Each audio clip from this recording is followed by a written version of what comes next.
Hello guys! Hello Sagittarius! Welcome dito sa aking channel.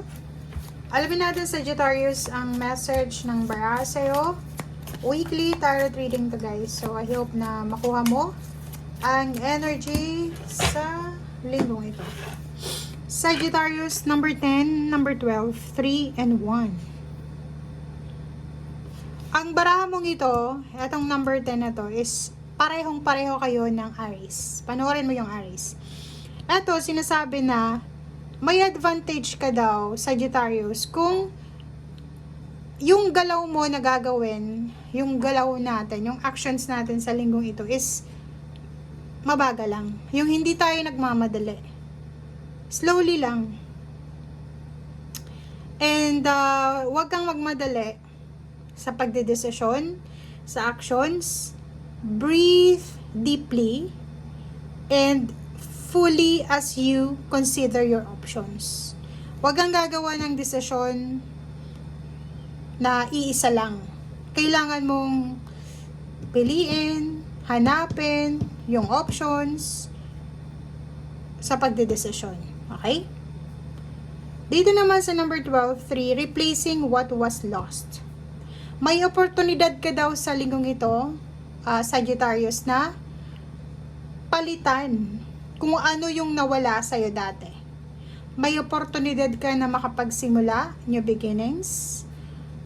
May hindi ka nakuha dati, may hindi ka nakuha, na-achieve, na-fulfill, na dreams, or ano pa man, na pwede mo ulit na simulan ngayon. Kailangan mo daw ngayon na magsimula ng bagong mindset, bagong goals, inspiration. And dito sinasabi na on the way ka na paakyat doon sa abundance and prosperity. Papasok ka sa parang isang gateway of abundance, yung cornucopia pa. 'Di ba? So Sagittarius, eto na yung pagkakataon mo. Huwag kang babalik sa dating ikaw. Kasi normally yung mga Sagittarius, sila yung mga taong mabilis magdesisyon. Mabilis. Kahit pag-aasawa, ang bilis-bilis. Relationship, ang bilis. Pag ayaw nila. Pag gusto nila. Dito sinasabi ng Baraseo dito na dahan-dahan lang tayo. Dahan-dahan lang tayo. Kasi papasok ka sa papasok ka sa pinto ng abundance and prosperity. 'Di ba? May mga lalo na 'di ba kung naniniwala ka sa swerte, sa milagro. Pag parating na yung milagro, yung swerte, ang daming mga nangyayaring hindi mo maintindihan. So, slow down ka lang daw sa linggong ito.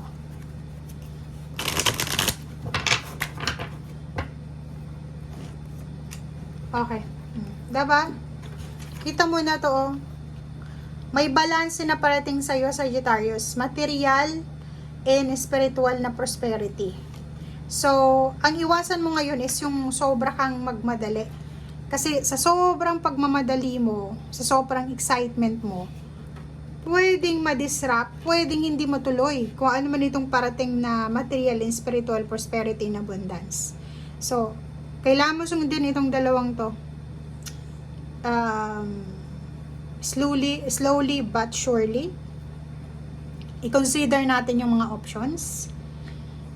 May kakayahan ka na magsimula ulit, may kakayahan ka na baguhin kung ano yung hindi naging maganda sa nakaraan, may kakayahan ka na kung nasaan ka man ngayon na level ng buhay mo, pwede kang makapagsimula dyan ng bagong buhay. Okay, ang ganda na itong baraha mo.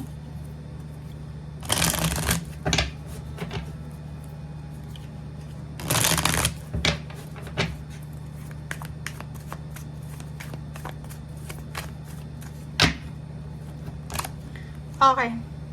Good news, information, yun ang kailangan mo sa linggong ito.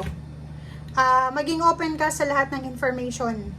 Maging open ka sa lahat ng balita or pwedeng mga, impormasyon na pwedeng makatulong sa'yo. Huwag nating i-close ang ating, huwag tayong maging close-minded. Kasi minsan, 'di ba, may mga tao na hindi wini-welcome kung ano yung mga nangyayari, or hindi wini-welcome kung ano yung mga balita or mga information kasi nagtitiwala na sila na kaya nila. Okay? Oh. May milagro talagang darating sa buhay mo.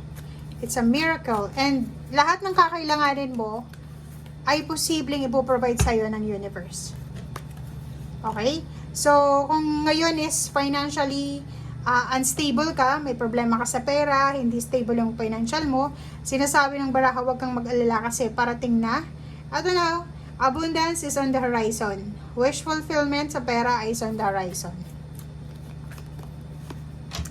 Okay? So, yun, posibleng makaramdam ka ng sobrang excitement dahil malapit mo nang maging balanse, malapit mo nang mabalanse yung financial mo.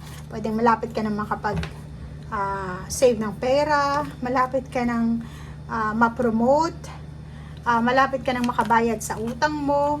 Oh, 'di ba? So kung ano man ito na source mo ng financial, source ng money, income, or kano pa man, source ng strength mo sa financial, kasi financial yung pinag-uusapan natin dito, protectionan mo siya. Okay? Like may trabaho ka sa ngayon, maging mas masipag ka pa. May business ka, mas maging consistent ka pa sa ginagawa mo sa business. Etong wish fulfillment na to, hindi ito yung wish na parang sinasabi na suswertehin ka sa loto, mananalo ka sa loto, mananalo ka sa sugal, or ano pa man. Hindi. Eto, na wish fulfillment na ito, etong perang mahahawakan mo yan dahil sa kailangan mong magsipag. Okay? Umiwas ka lang sa mga away, umiwas ka sa kompetisyon. Nandito yung King and Queen ng Pentacles. Sinasabi ng bara sa'yo dito na kung naghihintay ka ng pera, kung naghihintay ka ng promosyon, yun na, kung hinihintay mo kung kailan ka yayaman, kung kailan ka makakaalis sa problema sa pera, gagaling sa sakit, or kung kailan mo, yun, nandito ka sa waiting period, sinasabi ng baraha, on the way na siya. Okay? On the way na, and ang kailangan mo sa ngayon is mag-focus ka. Okay, focus ka, and last card natin is pasensya. 'Di ba? Yun, eto pasensya dito. Kailangan mong magdahan-dahan kasi pag mabilis yung actions natin, mabilis yung ginagawa natin, doon papasok yung pressure, 'di ba?